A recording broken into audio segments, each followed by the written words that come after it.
सियालकोट के एक छोटे से कस्बे में एक कसाई रहता था जो अपनी ईमानदारी की वजह से मशहूर था।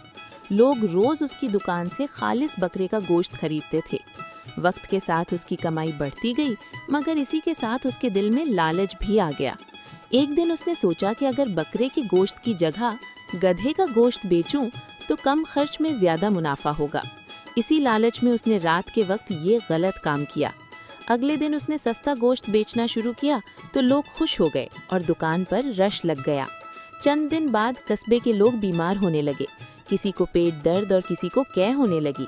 लोग डॉक्टर के पास पहुंचे तो पता चला कि सबने एक ही कसाई की दुकान से गोश्त खरीदा था।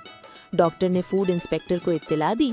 अचानक छापा पड़ा और सच सामने आ गया। पुलिस ने कसाई को गिरफ्तार कर लिया और उसकी दुकान हमेशा के लिए सील कर दी गई।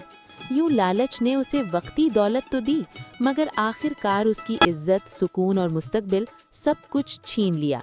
इस कहानी से सबक मिलता है कि ईमानदारी बरकत लाती है और लालच हमेशा पछतावा देती है।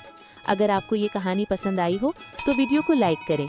मज़ीद ऐसी सबक आमोज़ कहानियों के लिए चैनल को सब्सक्राइब करें, हमें फॉलो करें और ये वीडियो अपने दोस्तों के साथ शेयर करना ना भूलें।